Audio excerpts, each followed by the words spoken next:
YSR Congress party పెట్టినప్పటి నుంచి పార్టీని అంటిపెట్టుకుని ఉన్నామని శాప్మెట్ చైర్మన్ బాచిని కృష్ణ చైతన్య తెలిపారు.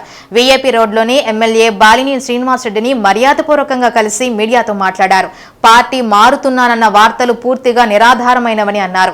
ఎంతకాలం కష్టపడి గెలుస్తామన్న సమయంలో నాపై తప్పుడు సర్వేలను అధిష్టానానికి అందించారని మళ్లీ సర్వే చేయమని అభ్యర్థించడం జరిగిందన్నారు. మళ్లీ నాకే టికెట్ వస్తుందని ఆశతో ఉన్నానని స్పష్టం చేశారు.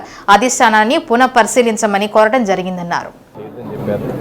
అట్లనే పెద్దలు చెప్పినట్టు పార్టీ అధిష్టానం నేను ఇప్పటిదాకా ఎవరితో కూడా సంప్రదించుకొని నా పనులు చేసుకున్నాను. ఇప్పుడు పార్టీ లైన్ అనేది ఎక్కడ కూడా క్రాస్ అవుతుంది. ఎవరికైనా బాధగా ఉంటుంది. కష్టపడి 4 సంవత్సరం తిరిగినాక ఎవరికైనా బాధ ఉంటుంది.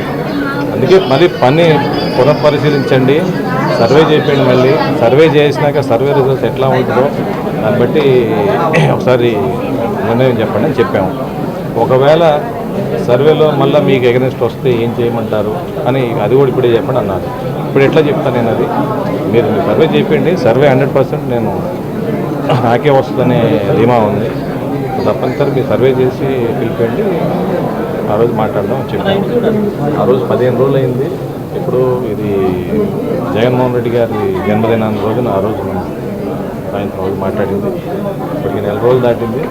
అప్పుడు 15 రోజుల్లో పిలుస్తా అన్నారు. మన ఏప్రిల్ జనవరి 5, 6 తేదీన ఇప్పుడు 1 నెల రోజులు అయింది. వాళ్ళు ఇంతవరకు ఎవరు పిలిపిలేను. భవిష్యత్తు చూద్దాం. ఇప్పుడు దాకా ఏ ఆలోచన లేవు. అన్నీ స్పెక్యులేషన్స్ రకరకాలుగా మీ మీడియాలోనే రకరకాలుగా అవుతుంది. దానివల్ల మరి నన్ను ఎవరు సంప్రదించలేదు. సంప్రదించకుండా మరి ఈ రకమైన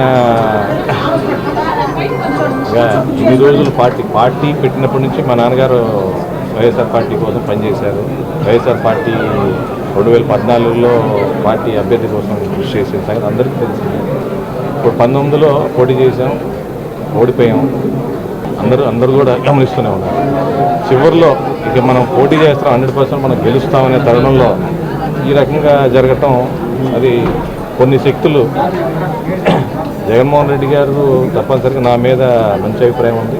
కానీ మధ్యలో కొన్ని శక్తులు ఈ క్యాండిడేట్ని మార్చే దాంట్లో అది పనిచేసింది. సో అది నాకు చాలా బాధగా ఉంది. సో ఇప్పుడు కూడా పార్టీకి కట్టుబడే, పార్టీ చెప్పినట్టే, అధిష్టానం చెప్పినట్టే ఎక్కడ మిగతా నియోజకవర్గంలో వ్యతిరేక కార్యక్రమాలు నేను ఎక్కడ చేయలేదు. ఈ రోజు కూడా నేను పార్టీ స్టాండ్ మీదే ఉన్నా. కానీ ఈ రకంగా మరి నా మీద ఇట్లా జరగడం చాలా బాధగా.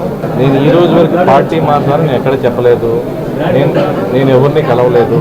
నేను ఎవరితో మాట్లాడినట్టు కానీ లేదా ఎవరిని కలిసినట్టు కానీ ఉన్నాయి. అందుకే తెలుసుకుందామని వచ్చాను, మాట్లాడుదామని వచ్చాను.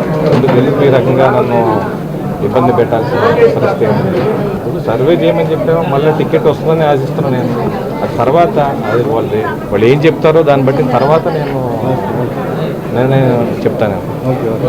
ఏది జరగదు, అలానా జరిగిద్ది జరగదు అనేది ఏది లేదు. ఏమైనా జరగచ్చు.